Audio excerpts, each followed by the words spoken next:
बिस्मिल्लाहिर्रहमानिर्रहीम, अस्सलाम वालेकुम। इकोनॉमी इन फोकस के साथ मैं हूं आपकी मेज़बान शाजिया खान। नाज़रीन, रूस यूक्रेन जंग कुछ अरसे पहले तक तो ज़बान ज़द-ए-आम थी, मगर अब उसके डिस्कशन उस पर कम तो होनी शुरू हो गई है। मगर हमने देखा कि इस वक्त रूस ने यूक्रेन पर ज़मीनी, समंदरी और हवाई हमले जो हैं वो तबाही मचा रहे हैं। साथ साथ रूसी अफवाज यूक्रेन की जो कैपिटल है उसके मज़ाफ़ात में पहुंच चुकी है। और कल की खबर है कि यूक्रेनी सदर ज़ेलेंस्की ने रूस के साथ जंग ख़त्म करने के लिए एक न्यूट्रल किरदार अदा करने की पेशकश कर दी है। बज़ाहिर इस जंग से दीगर ममालिक ने अपने आप को गैर मुंसलिक किया हुआ है और रूस पर इस वक्त अमरीका और यूरोपीय ममालिक की इक़्तिसादी पाबंदियां भी लगी हुई हैं, जिसके बाइस रूस में ही 6% हाई इन्फ्लेशन रिकॉर्ड की जा रही है। अब अमरीकी पाबंदियां एक तरफ हैं, लेकिन ये पाबंदियां धरी की धरी रह गई, क्योंकि भारत ने रूस से रियायती कीमत पर तेल खरीदने का फैसला कर लिया और तजारत डॉलर के बजाय मकामी करेंसी रूबेल पर की जाएगी। और इसके बाद अमरीका ने भारत को धमकी लगाई है कि अगर आपने मजीद रूस के साथ लेन देन की तो उसके कॉन्सिक्वेंसेस अच्छे नहीं होंगे। आज हम बात करेंगे कि आलमी मईशत पर क्या असरअंदाज मुरतब होने जा रहे हैं और जो बैकडोर डिप्लोमेसी है वो कहाँ तक पहुंची। अपने मेहमानों का तारुफ करा दूं। मेरे साथ इस वक्त स्टूडियो में मौजूद हैं हसन हबीब साहब, फॉर्मर एम्बेसडर हैं। इफ्तिखार सैयद सहाफ़ी हैं, वेल नोन, हमें ज्वाइन किया है। कुछ ही देर में हमें lieutenant general Moinuddin Haider telephone line पर ज्वाइन करेंगे। हसन हबीब साहब, जैसे मैं बात कर रही हूँ कि रूस यूक्रेन जंग, हमने इस पर डिस्कशन पहले प्रोग्राम में भी की, लेकिन अब डिस्कशन उस तरह नहीं हो रही है, लेकिन अंदर ही अंदर मामला चलते जा रहे हैं। आप इसको डिप्लोमेसी के उस एंगल से किस तरह देखते हैं और आलमी मईशत के हवाले से किस तरह देखते हैं? बहुत शुक्रिया। देखिए, जहाँ तक सहाफ़त का ताल्लुक़ है, सिफारत का ताल्लुक़ है, तो कुछ सिफारती उस पर जो कोशिशें हैं, चाहे वो इजराइल की हों चाहे तुर्की की हों, वो कुछ उतनी रफ्तार से नहीं हो रही है। एक तो तुर्की खुद नेटो का मेंबर है, ज़ाहिर है उसकी कुछ इंटरेस्ट है। और जो इस मामले में सबसे अफसोसनाक पहलू है वो ये है कि रूस के यूक्रेन की जंग में यूरोप ने अपना वो किरदार अदा नहीं किया जो उसको करना चाहिए। अगर यूरोप का एक स्ट्रॉन्ग कैरेक्टर होता तो शायद ये जंग ना होती। जबकि रूस ने बहुत अरसे से, क्राइमिया की जंग 2014 में भी रूस ने बार बार कहा था कि उसकी रेड लाइंस क्या हैं जो नेटो और अमेरिका को क्रॉस नहीं करनी चाहिए। लेकिन ईयू की अमेरिका से बढ़ती हुई मोहब्बत कुछ ज़्यादा ही उस पे थी, उरूज पे, और इन्होंने यूक्रेन को किस तरह से तैयार किया कि वो रशिया को रेजिस्ट करे। अच्छा, रशिया ने भी जो जंग का एम था वो प्राइमरीली हासिल कर लिया। उन्होंने आधे से ज़्यादा फौज की इंस्टॉलेशंस तबाह कर दी हैं। अब जो भी प्रोपेगेंडा उनके ख़िलाफ़ हो रहा है कि उनका इतना नुकसान हुआ है, वो तो बाद में पता चलेगा, क्योंकि जो इतनी ज़्यादा इंटरनेशनल मीडिया पे रूस के ख़िलाफ़ प्रोपेगेंडा हो रहा है वो प्रोपेगेंडा ही है, रियलिटी से काफ़ी दूर है। अच्छा। तो इसमें जहाँ तक सिफारतकारी का ताल्लुक़ है, अनफॉर्चुनेटली इज़राइल जो कि एक ज़माने शुरू में बहुत एक्टिव था, वो भी जब से यहूदी हिट हुए इस वॉर से उसका रोल पीछे हो गया है। उनको इंटरनल बड़े मसाइल हो गए, 2-3 टेररिस्ट अटैक के बाद मौजूदा गवर्नमेंट वीक है। टर्की भी उस रफ्तार से नहीं सामने आ पा रहा, और अमेरिका ने इनडायरेक्टली पाकिस्तान जैसे मुल्कों को भी ये कहा हुआ है कि वो इस मामले में ना पड़े। और आपके सामने नतायज हैं उसके। तो इस जंग में सिफारतकारी से ज़्यादा आप ये कहें कि इमर्जिंग न्यू ब्लॉक है जो हमें एक और कोल्ड वॉर की तरफ ले जा रहा है, जो बहुत ख़तरनाक है। पहले तो हम लोग सब समझ रहे थे कि हम तीसरी आलमी जंग में न चले जाएं, लेकिन वो तो शायद नहीं हो, क्योंकि धीरे धीरे यूक्रेन को अंदाज़ा हो गया है कि जो उसको सपोर्ट आनी थी नहीं आई है। ठीक है। चंद 100 शोल्डर फायर्ड मिसाइल या चंद 100 एंटी टैंक मिसाइल का आ जाना जंग का नक्शा नहीं तब्दील कर सकता। और रूस इतना बड़ा मुल्क है कि उसके लिए 200-400-500 टैंक का नुकसान कुछ भी नहीं है। ठीक है। तो इन अ वे रशिया कैन अफोर्ड इट, और रशिया की इकोनॉमी, रशिया क्राइमिया के बाद से मुसलसल तैयारी में था। शायद जो इंटरनेशनल सैंक्शंस हैं उस तरह उसको हिट नहीं कर सके, क्योंकि उसकी एनर्जी ट्रेड तो प्रोटेक्टेड है, जो कि अंदाजन 620 बिलियन के करीब है, और उसका अपना रिजर्व भी इतना है जिसको वो एक्सेस नहीं करने थे। लेकिन in the long run economically शायद रशिया उतना हिट नहीं हुआ। और जिस तरह से ये चाह रहे थे कि 79 में जब रशिया का इन्वेजन अफगानिस्तान में पूरी दुनिया एक तरफ हो गई और रूस एक तरफ था, वो सिनारियो नहीं क्रिएट हुआ। इसका मतलब रशिया ने अपना डिप्लोमेटिक होमवर्क किया हुआ था। दे न्यू के what will happen and they made a very wise move. ठीक है। इफ्तिखार साहब, दुनिया में बहुत सारे ममालिक जो हैं वो अपनी पॉलिसीज़ को प्रसू करते हैं अपने अपने इंटरेस्ट के ऊपर। आपको क्या लगा जब यूक्रेन रूस जंग छिड़ी उसके बाद से जैसे हम डिस्कस कर रहे हैं कि आहिस्ता आहिस्ता तमाम मुल्क गैर जानिबदार होते चले गए, इमर्जिंग ब्लॉक की भी बात की हसन साहब ने, क्या सिनेरियो बनता नजर आ रहा है इस वक्त आपको? बिस्मिल्लाहिर्रहमानिर्रहीम। पहले तो शुक्रिया पीटीवी का। बेसिक शाजिया, ये वर्ल्ड जो है ये है अपने मफादात की जंग की दुनिया, कि हर शख्स ने, हर मुल्क ने, हर कबीले ने इस वक्त जो रशिया की जो तब्दील होती हुई कैफियत, या उसे क्या आप ये कहें कि मौजूदा हालात में एशिया के अंदर चाइना के साथ मिलकर वो एक जाइंट की तरह से खड़ा हुआ, उसे अंडर एस्टिमेट किया गया बाय यूरोपीय यूनियन और अमेरिका। वो ये समझ रहे थे कि हमारा जो भी इकदामात होंगे उसके नताइज शायद ईरान लाइक हो जाएं, लेकिन उन्हें यह अंदाज़ा नहीं था कि रशिया खुद, जैसा कि एम्बेसडर साहब ने बताया कि रशिया जब बैक साइड पे जाता है तो उसे सपोर्ट पीछे चाइना की मिलती है, ईरान को किसी की सपोर्ट नहीं मिली। इंडिया जो आज खड़ा हुआ है जिस मकाम पे, आप जरा अंदाजा करें कि इंडिया जी न्यूक्लियर डील हो रही है अमेरिका की, आज अमेरिका वही इंडिया पर प्रेशर दे रहा है कि आप कुछ ना कुछ कीजिए रशिया के खिलाफ। भाई अपने एशिया के अंदर एक उभरती हुई जो पावर्स जो दो खड़ी हो रही हैं, जिस ब्लॉक का जिक्र किया है, उनसे लड़कर कोई भी शख्स यहाँ से हजारों मील दूर बैठे हुए आप पाबंदी लगा दें, लेकिन जो इनसाइड जो स्मगलिंग होती है उसके जरिए आपका गुजारा तो चलता रहेगा। यानी जो कमा हक हो, जो मकासद या ऑब्जेक्टिव आपने सामने रखे हुए थे वो तो हासिल नहीं हो सके। अब छापा बरदार जंग आप लड़वाएंगे, या तो आपको फौरी तौर पे थर्ड वर्ल्ड वार होती या फोर्थ होती, लड़ी तो गई है ना, तारीख गवाह है ना इस बात की। करोड़ों इंसानों को नुकसान पहुंचा, मेरी दुआ है कि अल्लाह करे ना हो, लेकिन अगर आप मुझ पर खुदकश बमबार करेंगी तो मैं भी जवाब तो दूंगा। रशिया ने पिछले, जब से वो 89 से 91 का जो उसने एक ये कह लें कि इंतहाई कमतर रवैया दुनिया का देखा, अपने आप को गिरा दिया यूरोप की नज़र में, यूरोप ने उसे खड़ा किया, अमेरिका ने उसे खड़ा किया, आज वो अपने इंतकाम को भूल जाएगा। उसने बार बार मना किया कि ये बाल्टिक पट्टी जो है आपकी, यूरल जो जहां से यूरोप आपका चेंज होता है, एशिया और यूरोप जो माउंटेन्स का एरियाज हैं, कैस्पियन सी से लेके सीधी पट्टी आगे निकलती है, यहां आप मेहरबानी करके ऐसी कोई हरकत ना करें जिससे मैं अपनी साबिका हैसियत उस पर कंप्रोमाइज कर सकूं। नतीजा ये हुआ कि आज आपने देख लिया कि सैंक्शंस भी लग रही हैं, उस तरीके से यूक्रेन की मदद भी नहीं हो रही, और चीजें उसी मकाम पे पड़ी हुई। और मुझे ये वॉर लंबी होती हुई नजर आ रही है। किस हालत में? छापा बरदार, लाइक अफगानिस्तान। इस तरीके की जंग तो लड़ी जाएगी, या ये बैठकर आपस में ये तय करेंगे, यूक्रेनी प्रेसिडेंट एक दिन इस ताकत को मानेंगे कि जो हमें देखे, जर्मनी के साथ 2 पाइपलाइनें जा रही हैं यूरोप की, उसकी रशिया की, उस पे जर्मनी अभी तक हेजिटेंट है कि मैं ऐसा कोई डिसीजन नहीं लूंगा जिससे मेरी इकोनॉमी तबाह हो। तो बेसिक जो चीज हमें नजर आ रही है वो यही है कि एक कसाद बाजारी जरूर होगी आर्जी तौर पे, जब तक मैंने कहा कि डॉलर डिफीट नहीं होता। ये मिलकर एशिया अपनी करेंसी खड़ी करेंगे।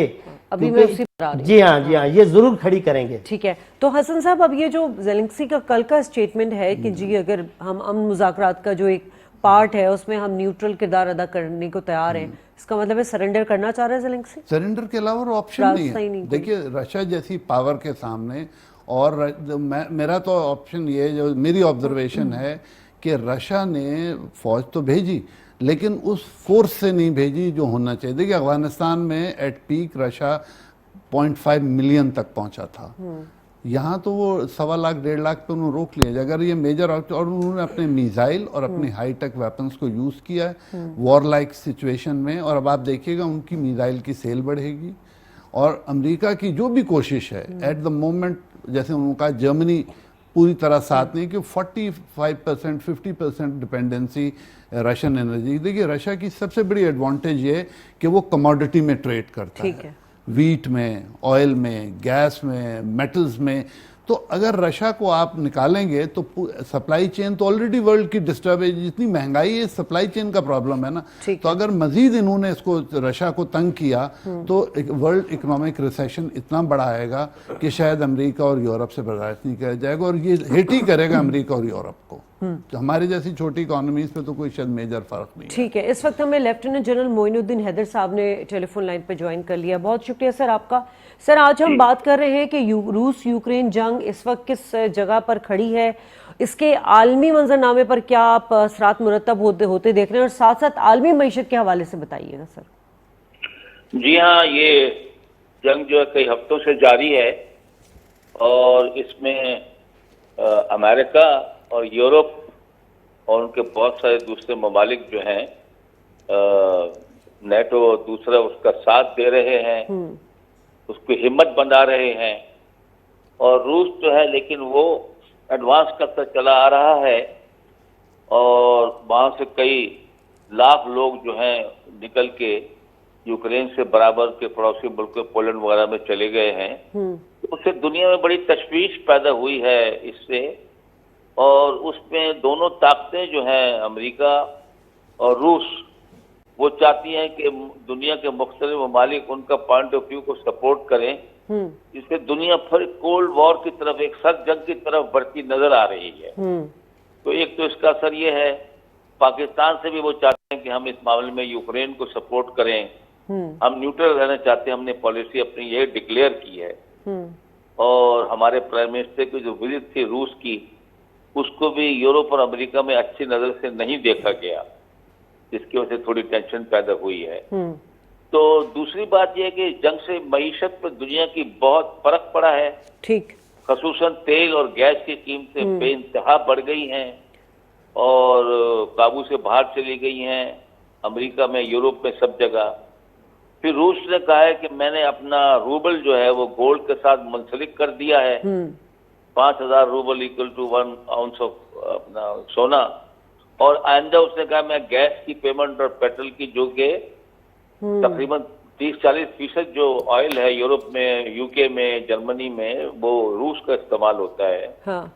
तो वो कहते हैं मैं रूबल में कीमत लूंगा, और जिससे दुनिया का जो माशी निजाम ब्रिटेन वुड का कायम किया हुआ डॉलर पर बेस्ड है, पेट्रो डॉलर पर बेस्ड है, हाँ।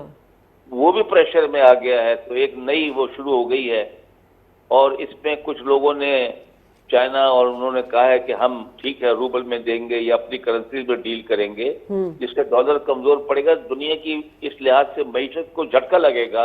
हाँ। और वो टर्मोइल में आएगी, और ऑयल की कीमतें हम जैसे अच्छा सर, इन तमाम, एक तो इक्तिसादी पाबंदी रूस पर लगाई गई है, लेकिन क्या ईयू के जो मतलब रूस के तेल हैं उस पर इन्हिसार कम किया ईयू ने? तो कम नहीं कर सकता शॉर्ट टर्म में।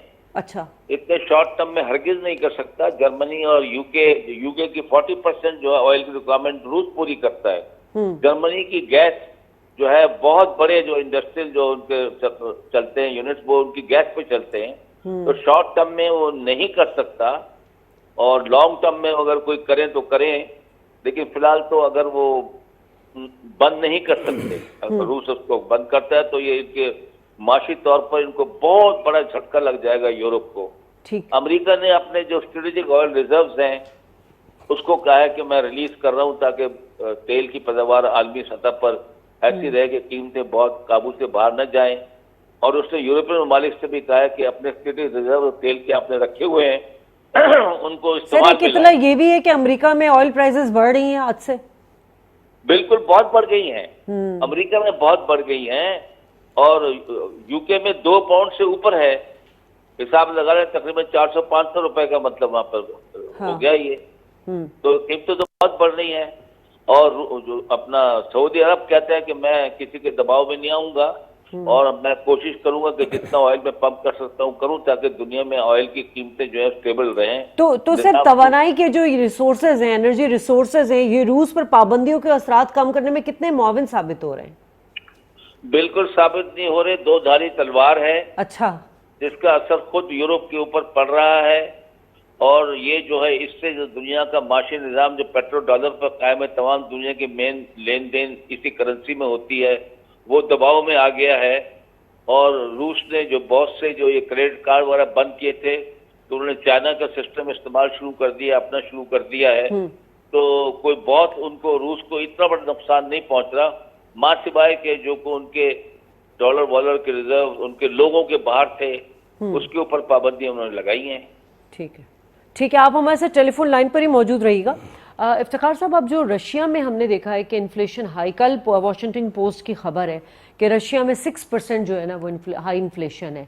तो एक तरफ तो आपने बोला कि रशिया को इस तरह इक्तिसादी पाबंदी के बावजूद कोई प्रॉब्लम इस तरह नहीं हो रही, तो फिर ये वजह क्या है कि वहाँ पे महंगाई इतनी बढ़ रही? अगर ये 10% पे भी जाएगा तो दे कैन अफोर्ड इट। अच्छा, बेसिकली मार्केट में अशिया खुर्दोनोश या आपका जो मशीनिज्म वो चलाने के लिए, यानी इकोनॉमी का पहिया आपने चलाना है। मानते हैं कि इस जंग से रशिया को भी नुकसान पहुंचा है, लेकिन वो मिसाल आपने सुनी होगी, हम तो डूबे हैं सनम, तुमको भी ले डूबेंगे। भाई बात ये हो रही है कि इस जंग में यूक्रेन पर जो अटैक किया गया उसका जवाब यूरोपीय यूनियन ने, अमेरिका ने उस अंदाज से दिया। अगर दिया तब भी उसमें वो कामयाब नहीं हो सके। क्यों? कि ये सोचने की खुदा की देन है, बाय नेचर रशिया पूरे यूरोप को गैस सप्लाई कर रहा है। अगर वो गैस को बंद करता है, यानी तेल के मुकाबले में गैस सस्ती पड़ती है यूरोप को, तो जब यूरोप की इकोनॉमी बैठेगी तो रशिया कहेगा ना कि भाई आप भी डूबे हैं, हमें डुबाओ। यानी आपस में मिलके, मैंने कहा ना कि ये स्लो की तरफ तो जाएंगे, लेकिन बैठ के एक मुआहदा करके, अफगानिस्तान का मसला आपके सामने है ना कि किस तरीके से फौरी तौर पे निकले। मुझे भी यही नजर आ रहा है कि ये चलाएंगे लंबा, उसके बाद में एकदम देखेंगे कि कोई भी रिजल्ट ओरिएंटेड चीज नहीं आ रही है। रशिया उस वक्त तक कमजोर नहीं होगा जब तक, देखें इंडिया को वो कह रहा है कि आप मुझसे 70% कम पर तेल ले लें। हाँ।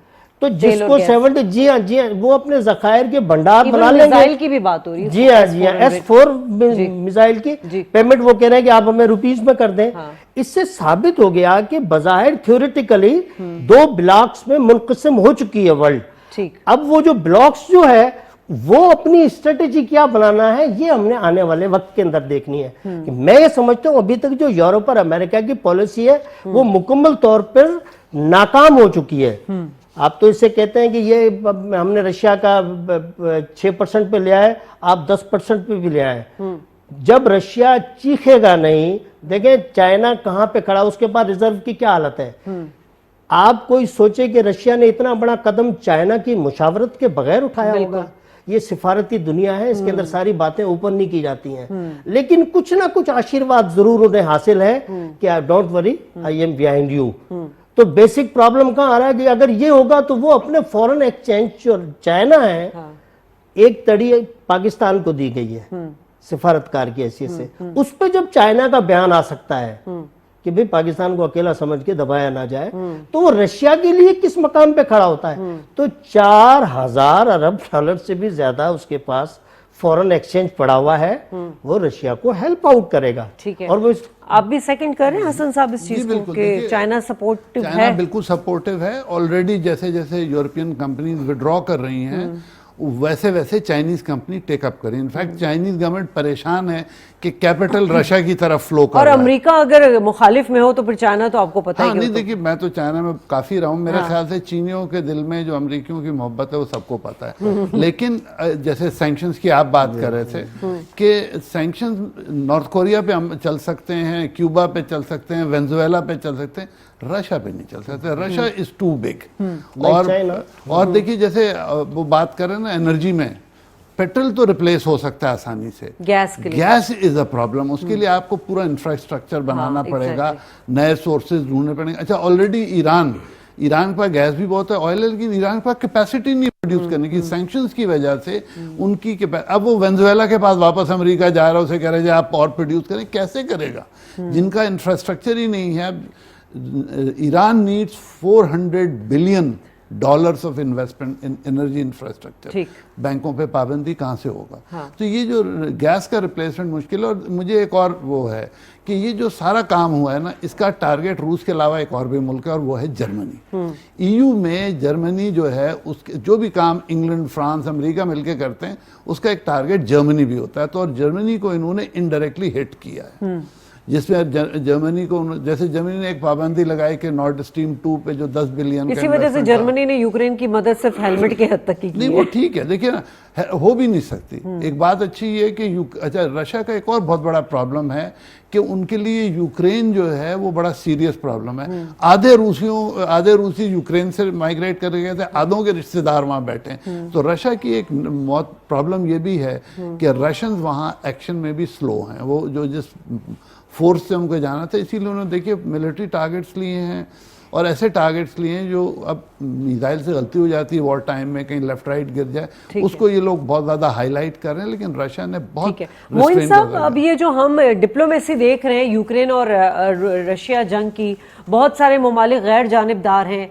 अब आप अमेरिका और यूरोपीय ममालिक का जो दबाव है वो आप क्या समझते हैं कि किसी दबाव से ताल्लुकात पर कितना असर पड़ता है? जी हाँ, दबाव है और असर आ रहा है, और दोनों मुल्क चाह रहे हैं, खसूसन अमेरिका और यूरोप चाह रहे हैं कि लोग उनके कैंप का साथ दें।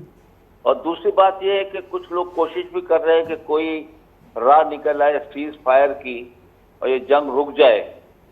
भारत ने भी इस सिलसिले में कहा कि हम अपनी किसी कोशिशें शुरू कर रहे हैं, और हम उम्मीद करते हैं कि ये बात सुनने में आ रही है कि हो सकता है पुतिन साहब और वहाँ के सदर जो हैं यूक्रेन के, उनकी आपस में मुलाकात हो जाए और कोई राह निकल आए इसमें।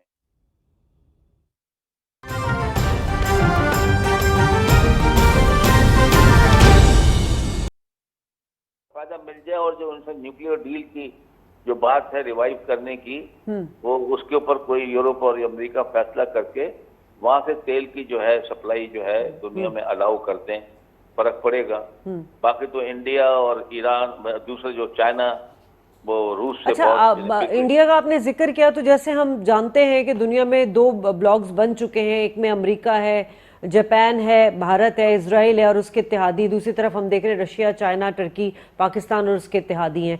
अब इंडिया की इस वक्त पोजीशन आप क्या देख रहे हैं? क्योंकि इंडिया इस वक्त तो कैश करा रहा है अपने आप को, सस्ते दामों तेल की और गैस की और असले की खरीदो फरोख्त कर रहा है रूस से, जिसपे अमेरिका ने बड़ा उसे वार्न भी किया है। इस सिनेरियो को किस तरह देख रहे हैं आप? जी हाँ, वो उनको, क्योंकि इंडिया जो है वो पिछले 10-12 सालों से अमेरिका का स्ट्रेटेजिक पार्टनर बन चुका है। उनको बहुत कंसेशंस अमेरिका ने दिए हैं और उनको साथ बहुत ट्रेडिंग पार्टनर बना हुआ है। लेकिन साथ साथ वो अपना, उन्होंने टांग जो है रूस के साथ भी कैंप में भी अड़ाई हुई है, और उन्होंने S-400 जो एंटी मिसाइल सिस्टम है जी, वो उनसे खरीदने का वायदा किया, जिस पर बहुत प्रेशर डाला अमेरिका ने कि ये ना करो, लेकिन उन्होंने उनकी बात नहीं सुनी। और अभी भी वो काफी एक्टिव है रूस के साथ अपने उसमें, तो वो तो दोनों कैंपों के साथ फायदा उठा रहा है, और उसको अमेरिका नजरअंदाज भी नहीं कर सकता, उससे पूरी तरह नाराज भी नहीं हो सकता। वो इतना बड़ा मुल्क है और इतने उनके आपस में मफादात बंधे हुए हैं। ठीक है। इफ्तिखार साहब, अब दोनों ममालिक अगर हम बात कर ले रशिया और भारत की, तो पहले भी कुछ इस तरह की चीजें दिखेगी कि इन्होंने अपनी अपनी करेंसी में जो है ट्रेड की है, तो इस वक्त क्या फर्क पड़ जाएगा अगर वो रूबेल में करेंगे? तो ये पूरी नॉन अलाइनमेंट से उनकी पॉलिसी चली आ रही है ना। अच्छा, कि बनिया जो है ना वो कहता है कि 2 पैसे आ रहे हैं ना, कहीं से भी आए, तो जब मुल्क अपने मफादात को देखते हैं तो उनकी स्ट्रेटेजी देखे ना, आपका भी दोस्त हूँ, उनका भी दोस्त हूँ, उनका भी दोस्त हूँ, दुश्मनी की क्या जरूरत? सिफारती ताल्लुकात में, डिप्लोमेटिक वर्ल्ड के अंदर किसी को ये कहने की जरूरत नहीं कि नहीं जी हम आपके दोस्त नहीं हैं, कि आपको भी इज्जत है आपको, लेकिन मैं झुकूंगा वहां जहां मेरे मफाद होंगे। अब उसने, रशिया ने उनसे मांगे $1.3 बिलियन जो S-400 के बकाया कुछ रहते हैं पैसे, तो वो कह रहे हैं कि जी डॉलर में तो नहीं दे सकते, तो वो मिर एक करेंसी को लेके आ रहे हैं, जिसमें चाइना की योन और ये रशियन रूबेल और ये मिलाकर यानी एशियन करेंसी की तरफ लेके आ रहे हैं। अब इंडिया ने हमेशा ही यही किया है कि एक ब्लॉक में कभी भी नहीं गया। वर्ल्ड की जो पूरी जियो स्ट्रेटेजी है, अब अगर आप देखेंगे तो बरतानिया के बाद के, बरतानिया से पहले भी जो ओटमन अम्पायर, इस तरीके से बैलेंस अल्लाह ताला ने पूरी वर्ल्ड को बैलेंस में रखा है। 2-3 पावर्स रखती हैं कि अगर एक आपको तंग करे तो आप दूसरे की तरफ रुजू करें। दूसरा तंग करे तो आप तीसरे की तरफ चले जाए। तो वो भी शर्मिंदा ताबीर होने की तरफ जा रहा है, क्योंकि यूनिपोलर वर्ल्ड जो बनाया 90 के बाद, उसके बाद इस दुनिया ने अमन का सांस नहीं लिया। इराक का जो हशर किया या पूरी दुनिया का, जिस पर दिल चाहा अमेरिका चढ़ दौड़ा कि जी कीमियाई हथियार, उसके नतीजे में ये रिएक्शनरी अमल है। मैं समझता हूं कि चाइना इतनी स्पीड से पिछले 30 साल में उसने पूरी दुनिया की इकोनॉमी की जो रफ्तार है, आपकी शरह, उसमें रिकॉर्ड तोड़ दिया उसने। रशिया ने भी इतनी तरक्की नहीं की जितनी चाइना ने 30 साल के अंदर तरक्की करके किस मकाम पर खड़ा हुआ।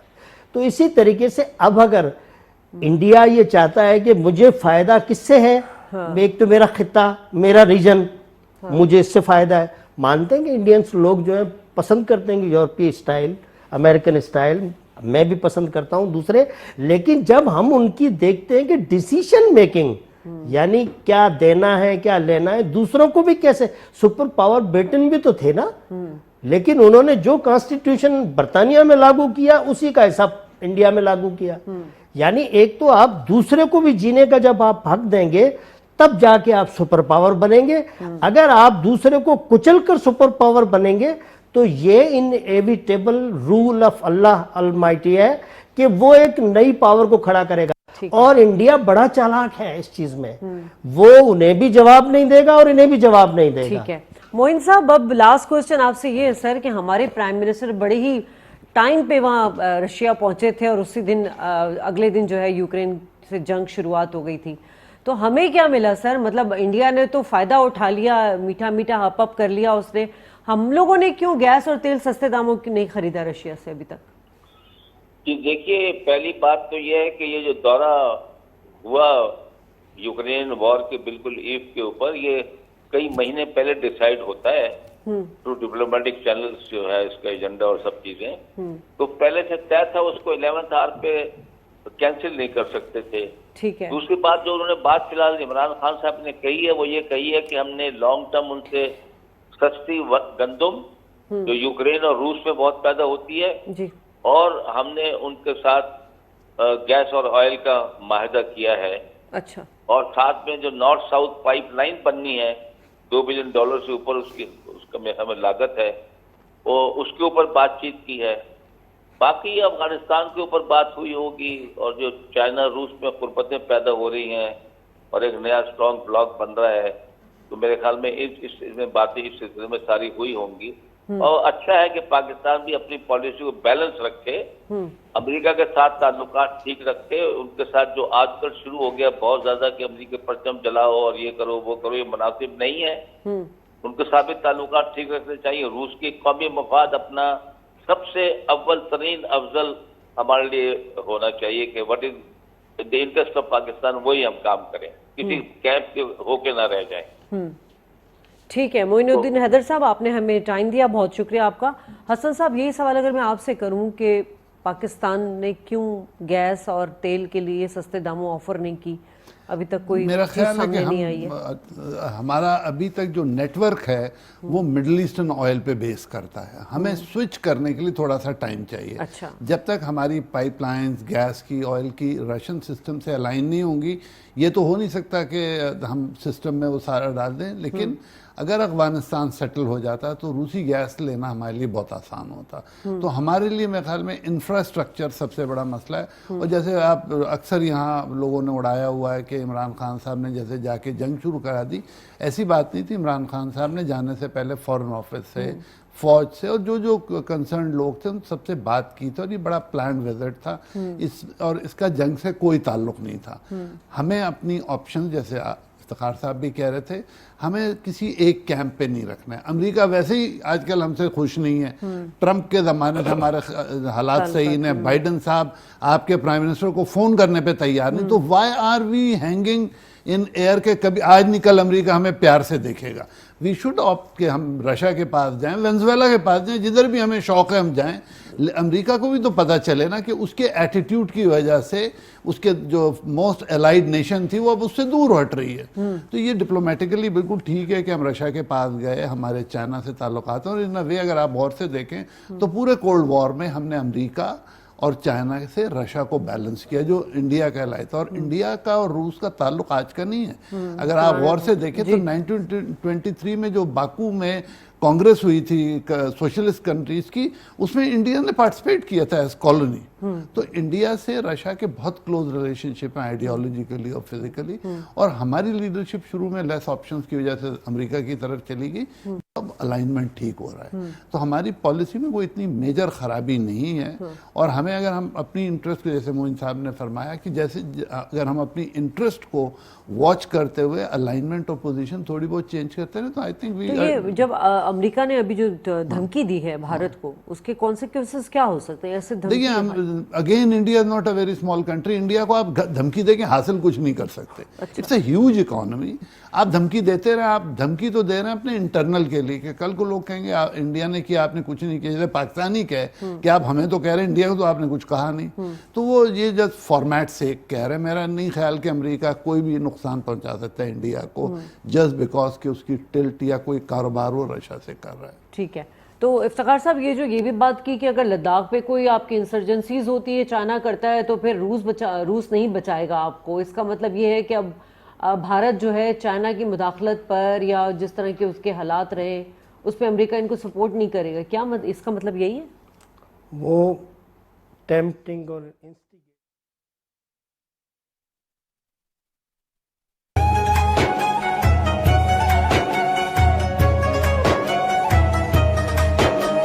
Ramzan